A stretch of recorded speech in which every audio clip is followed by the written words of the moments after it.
Hello. So office hours, a little bit of a different perspective here. So what I am here today, you can see I'm in this deep squat position. Now this is not necessarily optimal. You can see how turned out my legs are. That's to account for my decrease in ankle mobility, which is part of the thing that I'm going to get into today. So I'm also going to take a quick little turn to the side so you can kind of see what this looks like. So little known fact, or at least I didn't know this, this squat is also called the third world squat or Asian squat because in those cultures, they do this habitually. And guess what, friends? Take a look at any young child anywhere, and you're going to see them sitting and playing with toys like this. This is a developmental, functional posture that is so important, and we lose it as we age, at least in our culture here in America. So how did this happen? So I'm going to come back forward and talk to you this way.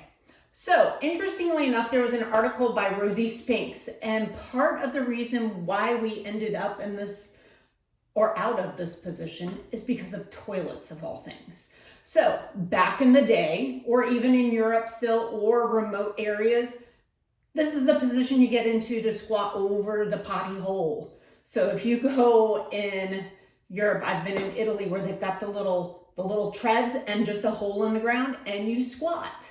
Well, with the evolution of higher raised toilets, we are now up. So we don't go into this deep squatting position. I just thought that was really interesting. A little bit of potty talk.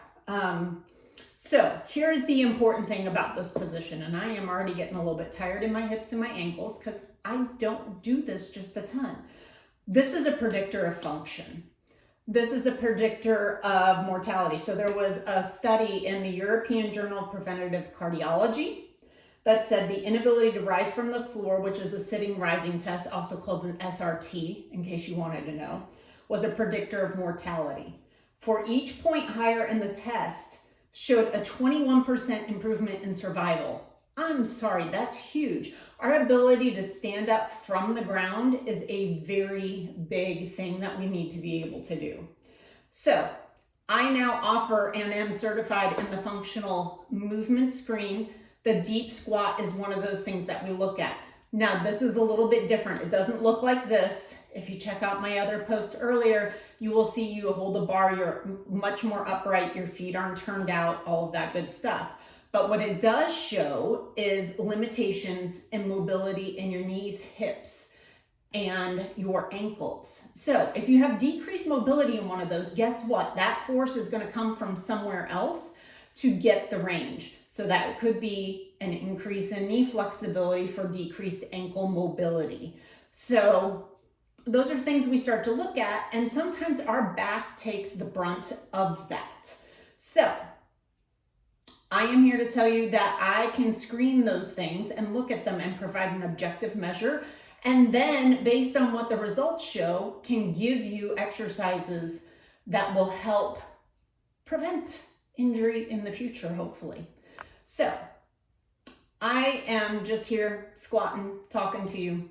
So try this at home. Come into this deep squat, see how long you can hold it. And then you're going to lose me because I am going to stand up without using my hands, and then I'm going to come right back down so I can say bye.